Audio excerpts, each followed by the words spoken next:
divórcio e novo casamento. Esse é um tema polêmico, mas que é muito claro nos nossos dias, até no meio das nossas igrejas. Divórcio e novo casamento. Em 1534, o rei da Inglaterra, Henrique VIII, precisou romper com a Igreja Romana e criar a nova igreja, a anglicana, para poder se divorciar e casar com Ana Bolena. Já vão longos dias em que decisões tão drásticas precisam ser tomadas para romper os laços do casamento e poder se casar novamente. Séculos depois, na mesma Inglaterra, o príncipe Charles e a jovem Diana protagonizaram com requintes esplêndidos o casamento do século. O jovem casal desfilou pelas alamedas de Londres em carruagens ricamente adornadas, sob os aplausos de numerosa multidão, ostentando riqueza e a promessa de um casamento cheio de idealismo. Mas a riqueza e a ostentação não puderam garantir a felicidade para aquele jovem casal da família real. Um divórcio doloroso ganhou as páginas dos jornais pouco tempo depois.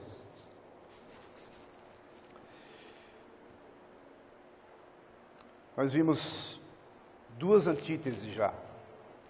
Antítese é dois pontos opostos, um contrário do outro. Nós já vimos a antítese do assassinato e o perdão. A antítese a segunda antítese foi adultério e pureza. E hoje nós veremos a terceira antítese, que é divórcio e novo casamento. A pergunta é: o que faz um casal se divorciarem? Se houver divórcio, ambos podem casar novamente com outras pessoas? O que Jesus fala sobre o divórcio? Para isso, nós vamos abrir nossas Bíblias lá em Mateus capítulo 5, versículo 31 e 32, que é a sequência das antíteses. Vamos lembrar que foi lido também Mateus 19, que fala justamente a mesma coisa, com mais intensidade. Mas vamos abrir em Mateus capítulo 5, versículo 31 e 32.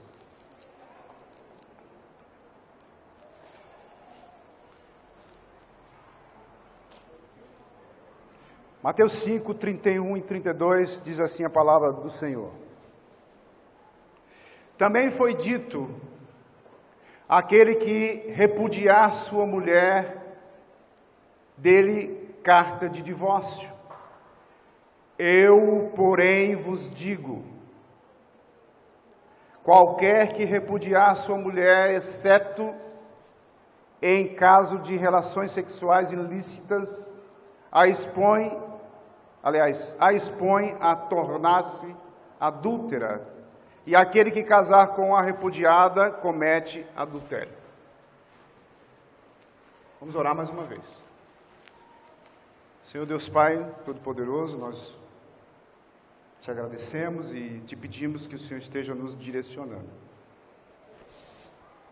A tua palavra, ela abrange a nossa vida. É um mapa de quem somos, é um mapa para nos guiar até o Senhor. Existem assuntos polêmicos e importantes nos quais nós podemos refletir e tomar lições importantes para a nossa vida cristã. O Senhor esteja nos orientando, nos direcionando, para poder falar somente da Tua parte, ó Deus. Nos mostre como devemos aprender acerca daquilo que o Senhor tem colocado em nossos olhos através da Sua palavra. Ajuda-nos, Senhor, a te servir melhor e fazer a Tua vontade. É isso que nós pedimos em nome de Cristo. Amém.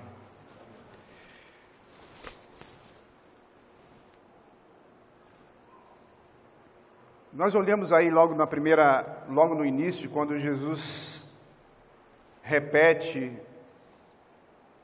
quando Mateus está aí falando, relatando o que Jesus estava dizendo acerca das indagações dos escribas, dos fariseus. E nesse ponto ele fala, também foi dito, ele já tem falado antes sobre a antítese anterior, e nós vemos aqui em primeiro lugar a passagem do Antigo Testamento a que Jesus se refere. Se você abrir lá em Deuteronômio capítulo 24, versículo de 1 a 4. Abre lá. Deuteronômio, capítulo 24, versículo de 1 a 4.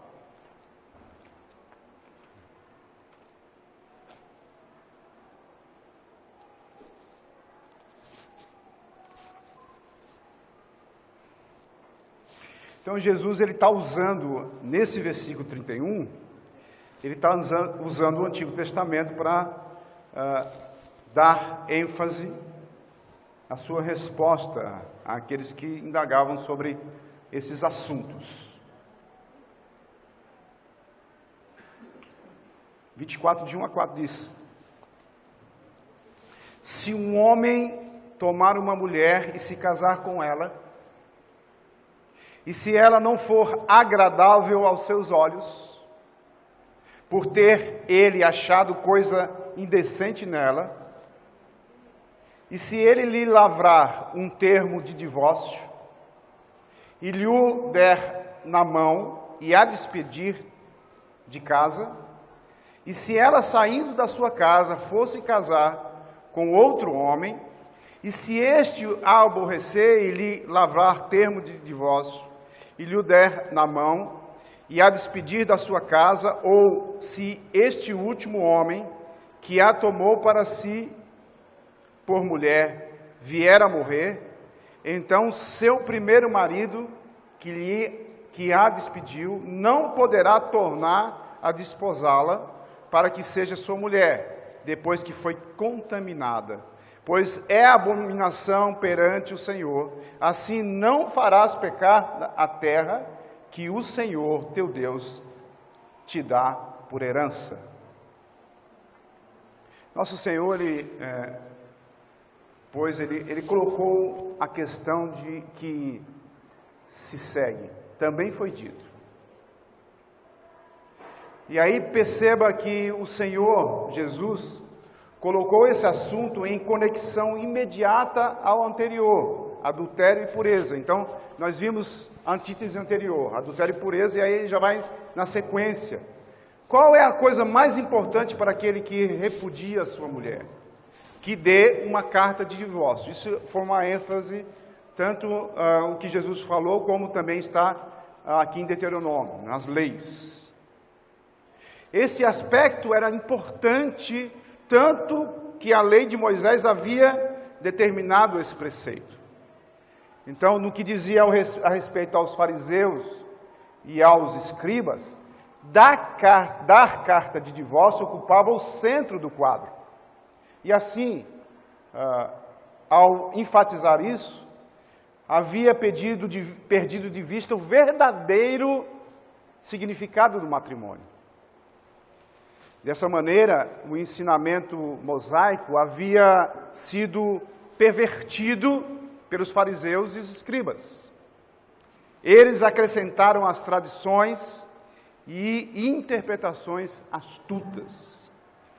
Aquele que repudiar sua mulher, cuja força propulsora é que se o homem se divorcia de sua esposa, por encontrar nela algo que ele reprova, ele deve dar-lhe certidão de divórcio.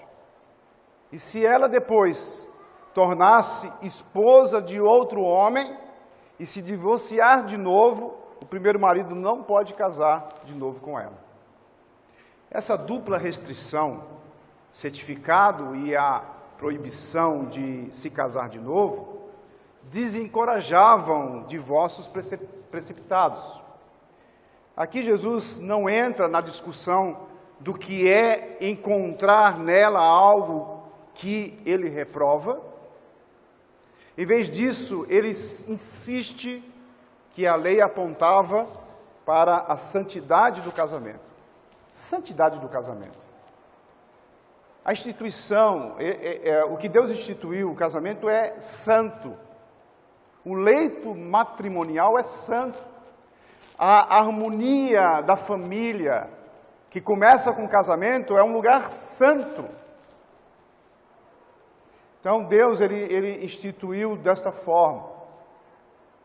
E aí nós vemos aí toda essa questão em volta disso. A santidade do casamento já foi deturpada já naquela época. Jesus repete esse ensino em Mateus 19, como nós lemos aí, lá que o irmão Cláudio leu. Então, na dispensação mosaica, a palavra adultério não é mencionada dentro de um ensino referente a divórcio. Qual é a razão? É que a punição para adultério é a morte. A pessoa era apedrejada. Nós vimos isso na preleção anterior. Então, o matrimônio chegava ao fim por essa punição. Acabou. Né? Acontecia esse problema, automaticamente era punido e apedrejado, pronto. Acabou o casamento. Pela morte, pela punição. Portanto, qual era o objetivo e o propósito da legislação no tocante ao divórcio? No divórcio, aqui, era meramente controlar o divórcio, para que não houvesse tantos divórcios.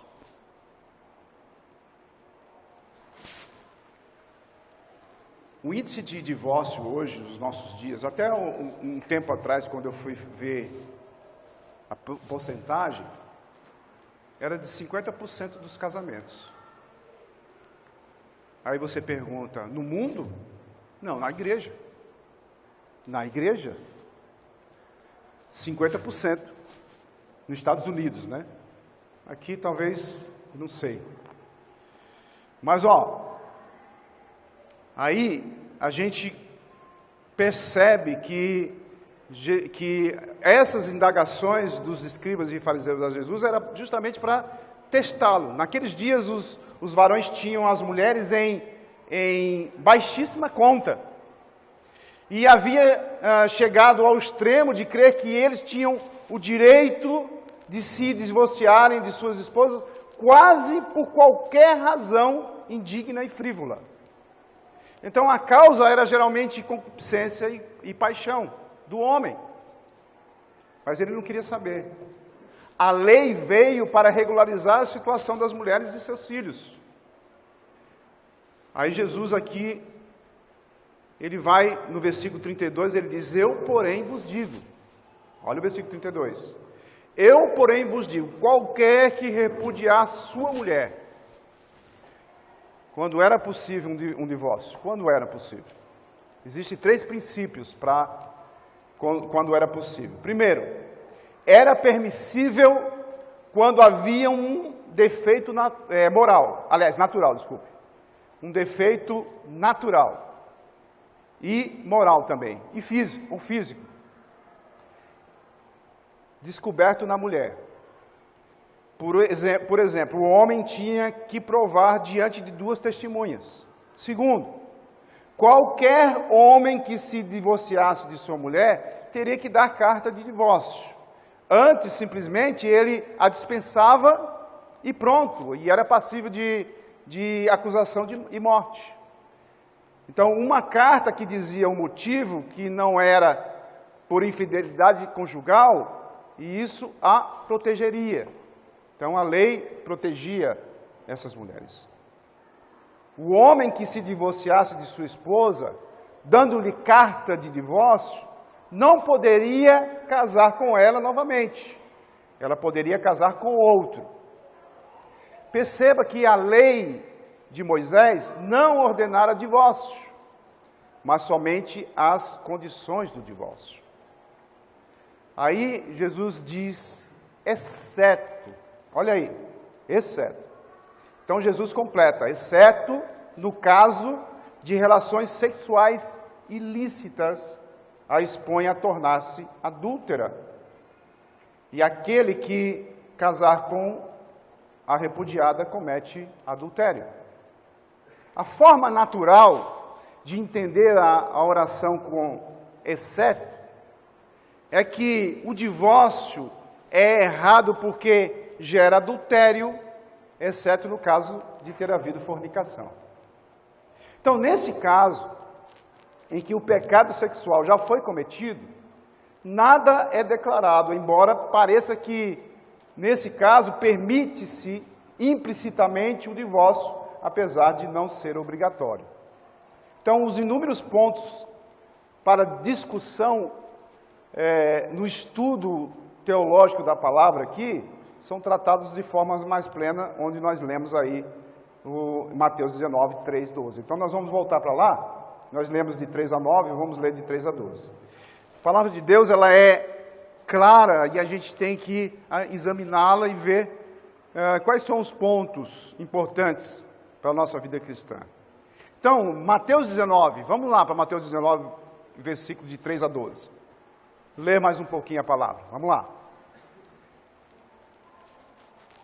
Vieram a ele alguns fariseus e o experimentavam, perguntando: é lícito ao marido repudiar a sua mulher por qualquer motivo? Então respondeu ele: não tendes lido que o Criador desde o princípio os fez homem e mulher, e que disse: por esta razão, ou por esta causa, deixará o homem pai e mãe e se unirá à sua mulher, tornando-se os dois uma só carne, de modo que já não são mais dois, porém uma só carne. Portanto, o que Deus ajuntou, não separe o homem. Replicaram-lhe: por que mandou então Moisés dar carta de divórcio e repudiar? Respondeu-lhes Jesus: por causa da dureza do vosso coração é que Moisés vos permitiu repudiar vossa mulher. Entretanto, não foi assim desde o princípio. Eu, porém, vos digo: quem repudiar sua mulher, não sendo por causa de relações sexuais ilícitas, e casar com outra, comete adultério. E o que casar com a repudiada, comete adultério. Disseram-lhe os discípulos: se essa é a condição do homem relativamente à sua mulher, não convém casar. Jesus, porém, lhes respondeu: nem todos são aptos para receber este conceito, mas apenas aqueles a quem é dado. Porque há eunucos de nascença, há outros a quem os homens fizeram tais, e há outros que a si mesmos se fizeram eunucos, por causa do reino dos céus. Quem é apto para admitir, admita. Então, aí, no capítulo 19 de Mateus, ele abrange mais, mostrando essa questão. A teoria que deve significar as palavras faz que ela se torne adúltera, querem dizer, recrimina-a como adúltera, embora ela não seja. Então, quem dizia Nosso Senhor sobre tudo isso? Os fariseus haviam perguntado de Jesus, visto que procuravam apanhá-lo em uma armadilha: é lícito ao marido repudiar sua mulher por qualquer motivo? Jesus dá a resposta. Ele salientou a santidade do matrimônio: qualquer que repudiar sua mulher, exceto em caso de relações sexuais ilícitas. Então, observe que Jesus retrocedeu até um tempo anterior ao daquele em que foi dada a legislação mosaica. Isto é, até a lei dada no tempo da criação do homem. Quando ele vai lá em Gênesis e fala e cita lá, quando Deus criou a mulher para ser ajudadora do homem, fez aquela grande afirmação: dissera Deus, tornando-se os dois uma só carne. Portanto, o que Deus ajuntou, não separe o homem. O matrimônio não consiste em um contrato civil, e nem um sacramento apenas. O casamento é algo mediante o que duas pessoas, marido e mulher, tornam-se uma só carne. Você sabe o que significa isso? Tornar-se uma só carne. Se tornou muito banal, e está se tornando muito banal, hoje, nos nossos dias, através da mídia, através dos relacionamentos ilícitos, de artistas que são endeusados, idolatrados. A gente lembra bem a condição de Xuxa, por exemplo, que influenciou muitas e muitas jovens a ser mãe independente. E muitas outras. Se for citar, a gente não para de citar. Mas olha, o casamento é algo sublime. Em tudo isso exige algo de natureza indissolúvel. E nosso Senhor retrocedeu até aquele primeiro princípio básico sobre a questão. Algo novo e distinto passa então a existir. Antigos laços são rompidos e um novo laço é formado. Deixará a mãe e pai e se unirá a sua mulher e será uma só carne. Em 1 Coríntios capítulo 6, Paulo diz que a coisa mais horrenda que circunda as relações sexuais ilícitas é que o homem se torna uma só carne com a prostituta. Então, quais são as circunstâncias em que o novo casamento é permitido? Essa é a pergunta. Quais são as circunstâncias? O novo casamento é permitido para aqueles que se divorciarem pelas duas razões apontadas nas Escrituras: infidelidade e abandono. Se o divórcio é legítimo, o novo casamento também o é. Mas se o divórcio é ilegítimo, o mesmo acontece com o novo casamento. Fora dessas duas provisões, o divórcio não é aceitável aos olhos de Deus e o novo casamento constitui-se em adultério. O divórcio e o novo casamento não são considerados legítimos aos olhos de Deus, fora das cláusulas exceptivas, quer dizer, de infidelidade e abandono. Exceptivas significa que encerram a exceção. Então, a exceção é encerrada ali. Então, Jesus foi categórico quando ele disse: qualquer que repudiar sua mulher, exceto em caso de relações sexuais ilícitas, a expõe a tornar-se adúltera, e aquele que casar com a repudiada comete adultério. Então a mulher não cometeu nada, mas ela sai do casamento porque o homem expulsou, não foi por algo ilícito, ela vai se tornar adúltera, porque vai ter outro relacionamento com outra pessoa, e isso não pode. Lucas escreve a mesma coisa quando ele diz: quem repudiar sua mulher e casar com outra comete adultério. Lucas 16, 18. Porque nesse caso, o segundo casamento constitui-se em adultério. Por quê? Porque o primeiro casamento não foi desfeito. De acordo com o ensino de Jesus, no caso de infidelidade conjugal, a parte inocente está apta não apenas a divorciar-se, mas também contrair novas núpcias. Existem pessoas, ou existem estudiosos, pastores, que acham que não deve casar de jeito nenhum. Mas Jesus ele foi claro nesse sentido aqui. Assim diz o Senhor, repetindo lá em 19:9. Eu, porém, vos digo, quem repudiar sua mulher, não sendo por causa de relações sexuais ilícitas, e casar com outra, comete adultério, e o que casar com a repudiada, comete adultério. Então, Jesus repete várias vezes isso. Jesus está dizendo que quem repudiar sua mulher por causa de relações ilícitas e casar com outra, comete adultério. De igual forma, Jesus está dizendo que quem se divorciar e casar de novo, sem ser por relações sexuais ilícitas, comete adultério, e quem casar com a repudiada também comete adultério. Por quê? Porque aos olhos de Deus o marido divorciado é ainda marido da mulher repudiada. E a mulher repudiada ainda é esposa do homem que a repudiou. É como o divórcio não tivesse acontecido. Então o apóstolo Paulo aponta outra cláusula que encerra a exceção para o divórcio e o novo casamento, o abandono do cônjuge incrédulo. Então o que acontece? Diz o apóstolo, lá em 1 Coríntios capítulo 7, versículo 15. Abram lá. 1 Coríntios capítulo 7, versículo 15.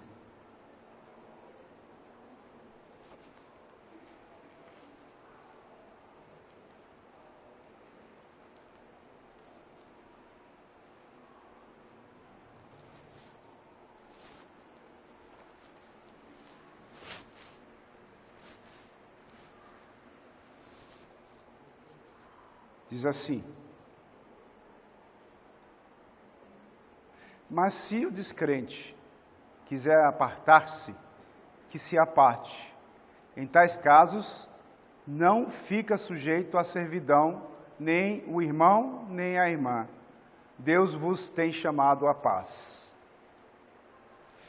A incredulidade do cônjuge não é motivo para divórcio. A gente vê isso lá mais à frente, versículo 12 a 14. Mas o abandono, sim. Aí, como nós lemos, versículo 15. Aliás, mais à frente não, mais atrás. Mas versículo 15 dá esse ensino. Então, o divórcio por abandono dá ao cônjuge abandonado o direito de se casar novamente. A legitimidade do divórcio para a pessoa que foi abandonada abre o caminho para um novo casamento também legítimo. Em tais casos, diz Paulo, não fica sujeito à servidão nem o irmão nem a irmã. O abandono dissolve o casamento. Esta passagem em 1 Coríntios capítulo 7, versículo 15, é paralela a Romanos capítulo 7, versículo 2, que diz, ora, a mulher está ligada ao marido enquanto ele vive. E ele vai falar sobre a questão da morte que separa. Quando nós nos casamos, nós ouvimos do celebrante que só a morte nos separa. É interessante porque a maioria das pessoas entram num casamento sem pensar nesse ponto principal, que é uma vida em comum para sempre. A não ser que, como Jesus disse, se alguém cometer esse tipo de relações sexuais ilícitas, aí ele abre esse precedente. Mas Deus não, isso não é lei, isso não é mandamento de Deus. Ele abre uma exceção, mas a vontade de Deus é de que haja um casamento até que a morte nos separe. Em 1 Coríntios 7,15, Paulo afirma que a esposa está ligada ao seu marido enquanto ele estiver disposta a viver com ela. Mas se ele apartar dela, ela está livre do jugo conjugal. Assim, o abandono anula o vínculo conjugal e abre um caminho para um novo casamento. Essas passagens, irmãos, são difíceis. O que nós vemos no cotidiano da gente é que chega ao ponto de que há separações por coisas mínimas, que o mundo disse incompatibilidade de gêneros. Foi o que mais dá divórcios hoje nos nossos dias. E até no meio cristão. É um absurdo isso. Então, essa antítese entre o divórcio e o novo casamento nos dá a visão clara de que O homem e a mulher casados têm que fazer de tudo, para que não se separem. Porque há consequências seríssimas. Mas Jesus responde para os escribas e fariseus: se for por esse motivo, que se apartem. Então, o que nós podemos concluir com tudo isso? Que a vida cristã, que segue o ensinamento de Cristo, exige de nós alguns sacrifícios importantes. Exige de nós uma observação clara do que é a vontade de Deus. E a vontade de Deus é que nós sejamos obedientes a Ele, em todas as coisas. Em qualquer segmento da nossa vida. Qualquer atitude que devemos tomar, temos que obedecer a Deus, através da sua palavra. Mas o que fazer com as pessoas que já fizeram, ou aconteceu isso? Se for